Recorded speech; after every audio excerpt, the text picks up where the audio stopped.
Hunter Biden convicted on all charges in his federal gun trial, what that could mean for his future. And a federal judge says a Florida law blocking treatment for trans youth is unconstitutional. The Morning Rundown starts now. From the Straight Arrow News Studio, bringing the stories that matter to you from across the United States and around the world. This is the Morning Rundown. Today is Wednesday, June 12th. Thank you for joining us. I'm Kara Rucker. Hunter Biden is facing up to 25 years in prison now after a jury found him guilty on all counts in his federal gun trial. This marks the first time in history a sitting president's child has been found guilty of criminal charges. Hunter Biden has been convicted on 2 counts of lying about his drug use on paperwork to buy a gun and 1 count for unlawfully possessing a gun while using drugs. He released a statement after saying he's disappointed by the outcome. It took the jury less than 3 hours to come to its decision. Once the judge in the case confirms the verdict, Hunter Biden faces up to 25 years in prison and $750,000 in fines. No sentencing date has been set yet. Special counsel David Weiss talking to reporters after the verdict was released. Ultimately, this case was not just about addiction, a disease that haunts families across the United States, including Hunter Biden's family. This case was about the illegal choices defendant made while in the throes of addiction. No one in this country is above the law. Everyone must be accountable for their actions, even this defendant. However, Hunter Biden should be no more accountable than any other citizen convicted of this same conduct. President Joe Biden traveled to Delaware following his son's guilty verdict in a show of support for his son. He released a statement saying he will accept the outcome of this case and that he and First Lady Jill Biden are proud of the man Hunter Biden's become.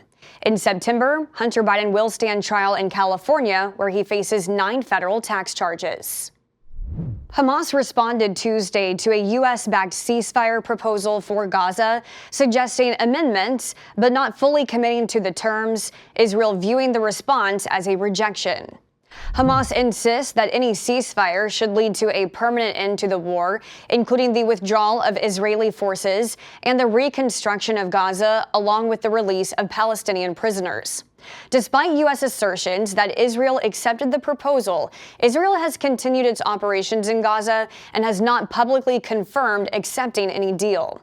The U.S. proposal, backed by the UN Security Council, calls for a phased ceasefire, starting with a 6-week pause in the war and negotiations for a permanent peace. U.S. Secretary of State Antony Blinken says any progress in a ceasefire and hostage release deal would come directly from Gaza. The United States also responding on Tuesday to a Wall Street Journal report. The outlet obtained messages from Hamas chief Yahya Sinwar saying he believes more Palestinian deaths work to his advantage, calling civilian deaths necessary sacrifices. National Security Advisor John Kirby said, "It should surprise and shock no one that a beast like Mr. Sinwar would actually take glee in it." A United Nations inquiry published this morning found that both Israel and Hamas committed war crimes during the early stages of the Gaza war. The UN Commission of Inquiry, which also accused Israel of crimes against humanity due to significant civilian casualties and infrastructure damage in Gaza, released the findings in 2 separate reports. These reports covered the conflict up to the end of December, detailing violations including torture, willful killing, and inhumane treatment. Additionally, the commission found evidence of mass killings and sexual violence carried out by Palestinian armed groups. The reports will be discussed further at the upcoming UN Human Rights Council session in Geneva. Israel has rejected the findings, criticizing the COI for bias. Hamas has not responded. A federal judge has struck down a Florida law blocking treatment for transgender youth, calling it unconstitutional.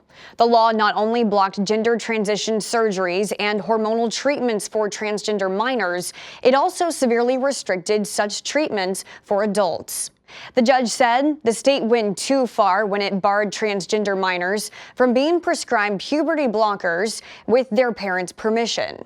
He also stopped Florida from requiring that transgender adults only receive treatment from a doctor and not from a registered nurse or other qualified medical practitioner. Additionally, the judge ruled against a ban on telehealth treatment for transgender adults. However, he did leave in place the part of the law prohibiting surgery for minors, saying in his decision the lawsuit did not challenge it. We want to put a spotlight on our other podcast here at Straight Arrow News, Weapons and Warfare. And this week's episode, out now, is all about drones. Ryan Robertson takes a deep dive on how the U.S. is positioned on future conflicts when it comes to drone warfare.